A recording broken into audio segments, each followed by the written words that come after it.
Bonjour à tous et à toutes, j'espère que vous allez bien.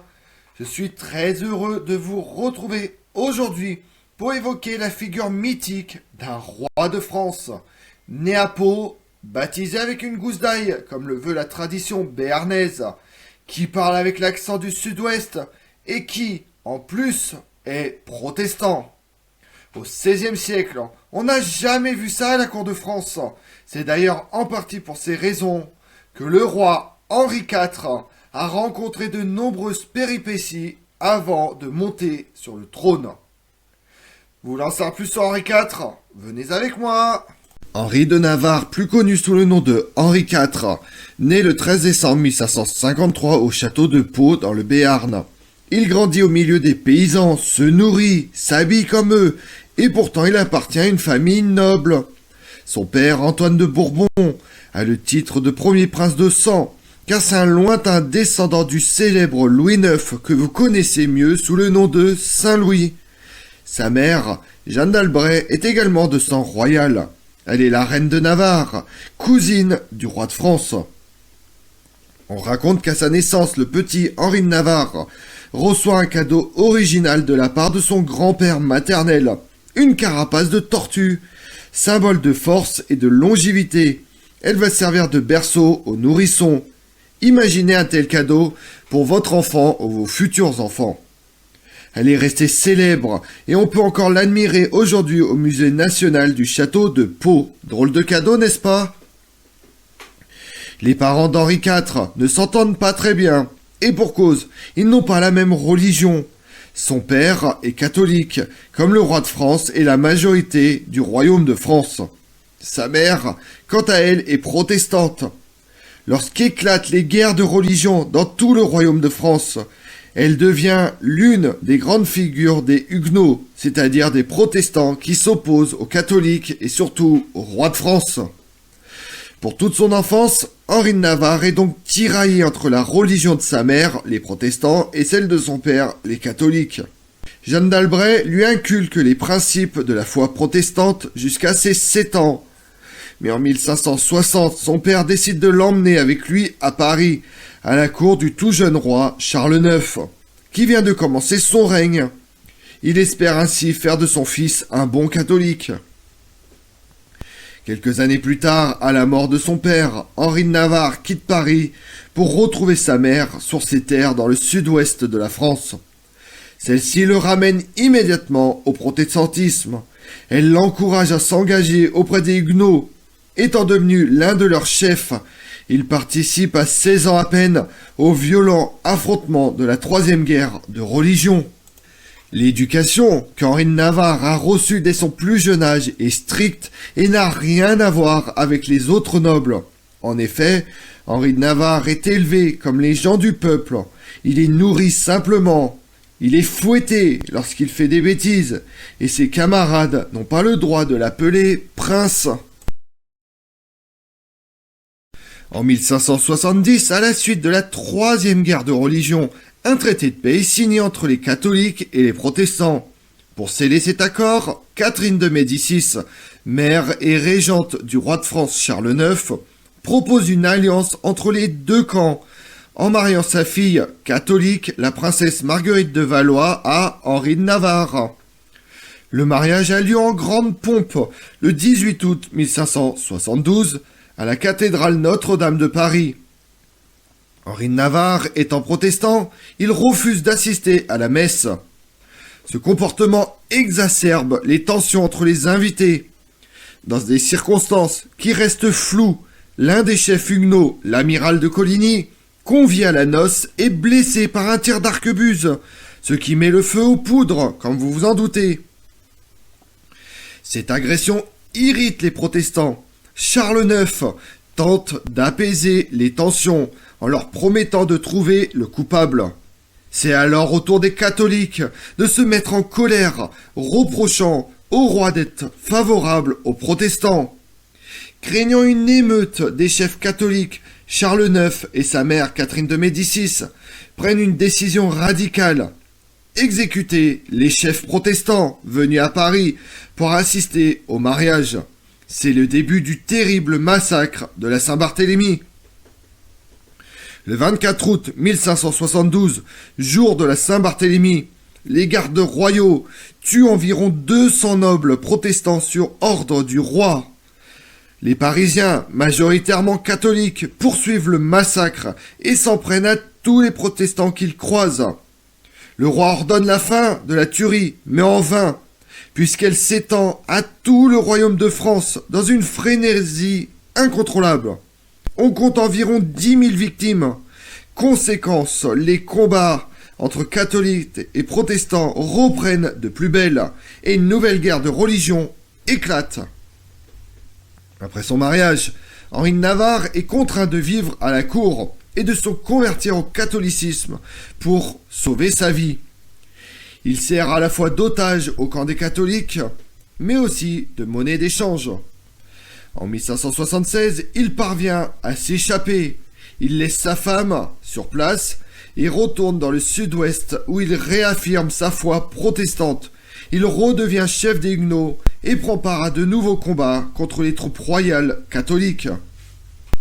En 1574, à seulement 23 ans, Charles IX meurt. Son frère, Henri III, monte sur le trône. 10 ans plus tard, le nouveau roi perd le seul frère qui lui restait. Une question se pose alors. Qui va pouvoir succéder à Henri III? Selon la loi salique, c'est son cousin éloigné, Henri de Navarre, qui peut monter sur le trône de France. Mais pour les nobles catholiques, il est inimaginable de le voir monter sur le trône de France. Vous l'avez deviné, la raison est tout simple, il est protestant. Très mécontent, il réclame un autre successeur. En 1576, les nobles catholiques s'organisent et forment la Ligue pour défendre leur religion qu'ils estiment menacée par les protestants. Menée par le puissant duc Henri de Guise, elle fait savoir qu'elle ne reconnaît pas Henri de Navarre comme héritier légitime de France. Elle obtient rapidement l'appui financier et militaire du tout-puissant roi d'Espagne, Philippe II. Cette crise dynastique fait redoubler les tensions. Le duc Henri de Guise, chef de la Ligue catholique, s'oppose à Henri de Navarre et commence même à attaquer des villes protestantes. Le roi Henri III hésite avant de s'allier finalement au duc de Guise en 1585. C'est la guerre des trois Henri.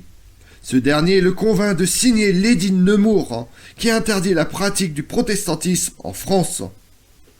Malgré cette alliance, la Ligue catholique accuse le roi de ne pas suffisamment défendre la religion catholique. En 1588, le duc de Guise entre de force dans la capitale et organise le soulèvement du peuple parisien contre l'autorité royale. C'est la journée des barricades. Henri III est contraint de s'enfuir. Imaginez l'humiliation pour le roi de France de s'enfuir de sa propre capitale. En représailles, Henri III s'allie au seul pouvoir capable de s'opposer au duc de Guise, en la personne d'Henri de Navarre. Et il donne l'ordre de faire assassiner le duc de Guise. La Ligue catholique réagit immédiatement en ordonnant l'assassinat du roi de France Henri III en 1589. Juste avant de mourir, le roi demande aux nobles de reconnaître Henri de Navarre comme héritier de la couronne de France. Celui-ci devient alors roi de France sous le nom de Henri IV, mais il n'est pas encore maître du royaume de France. Henri IV est nommé roi de France, mais de nombreux catholiques refusent de le reconnaître comme tel.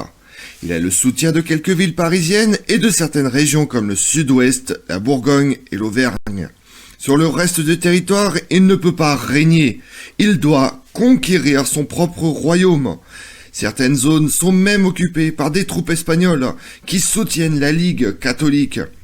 Comme Paris est hostile à Henri IV, il installe son parlement et sa cour dans la ville de Tours. Pour asseoir son autorité, il doit reprendre les armes et partir à la conquête du royaume de France.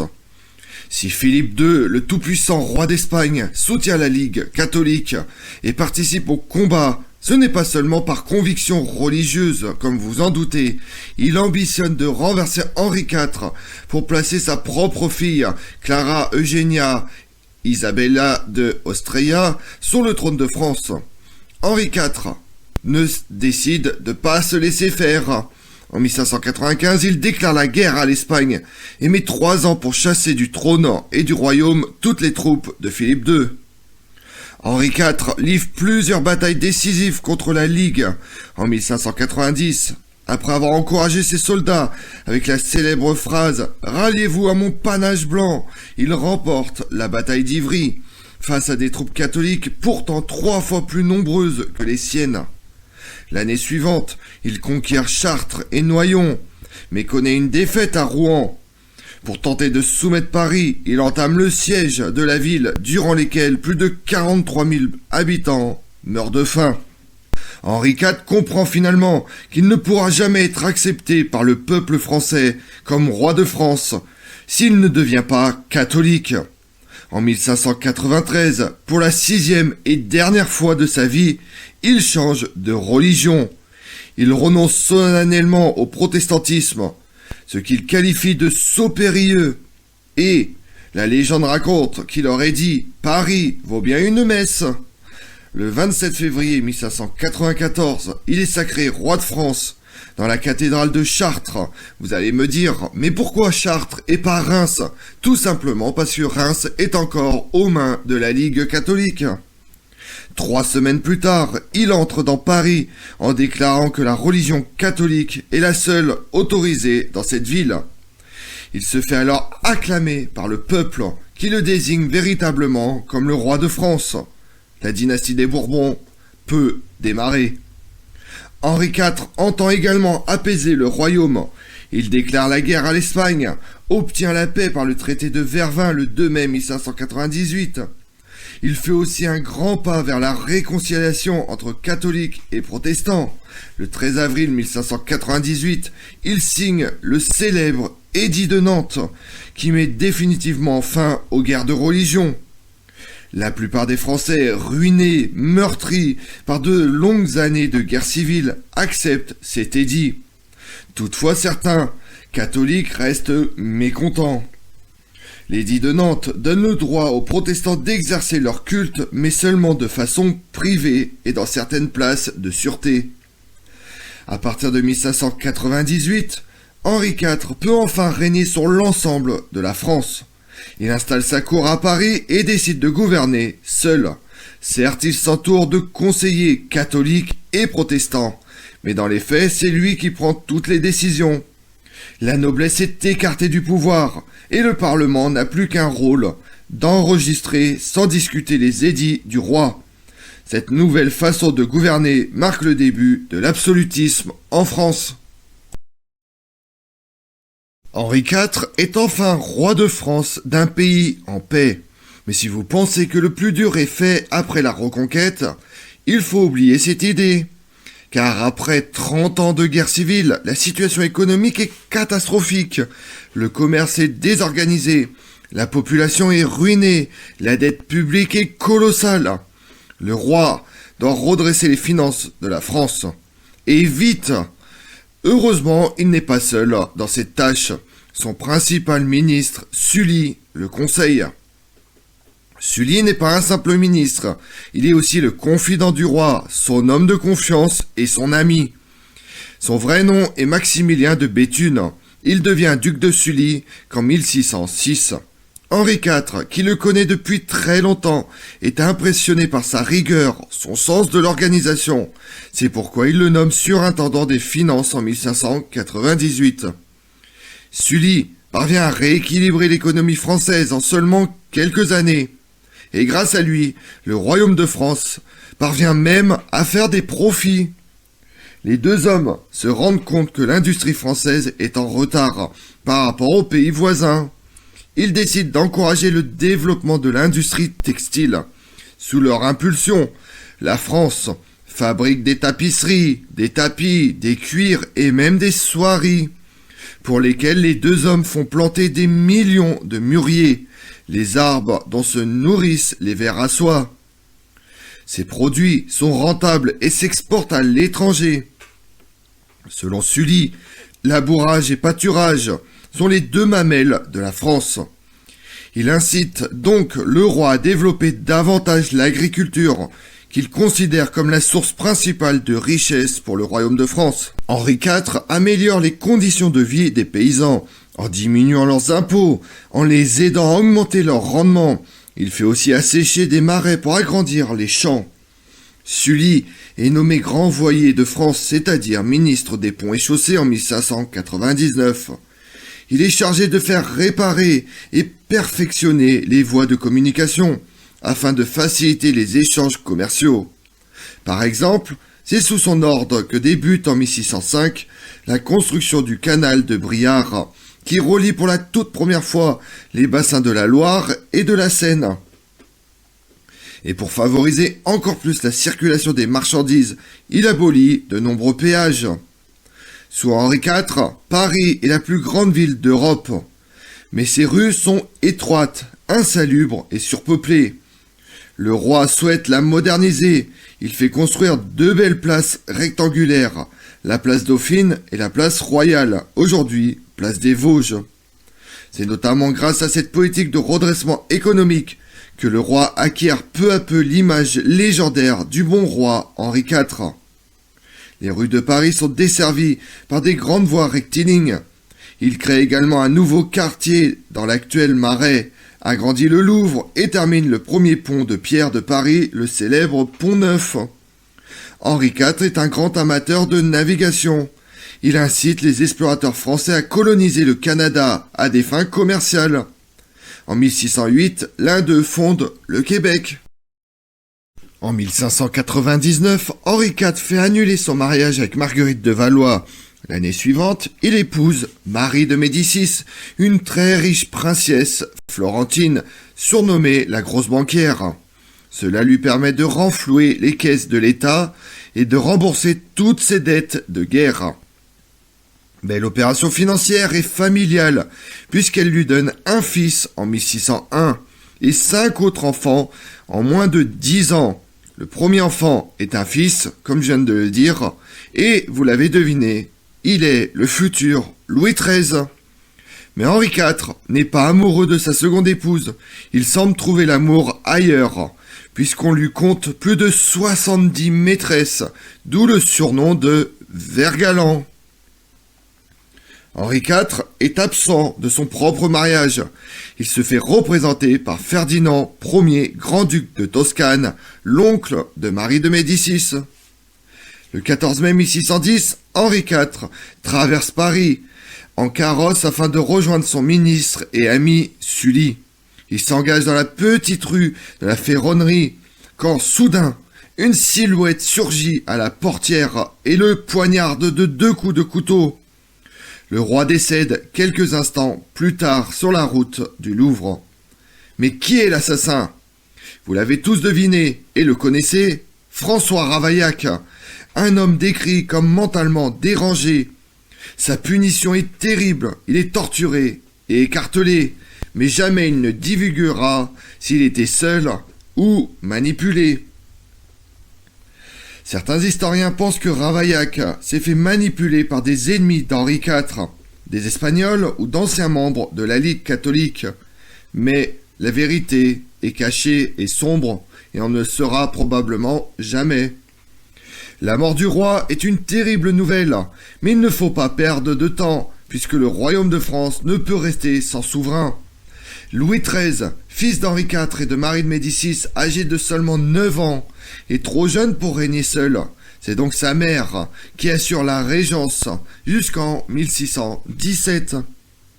Après la mort d'Henri IV, toutes les critiques formulées sous son règne sont oubliées pour laisser place à la construction d'une légende qui traverse les siècles.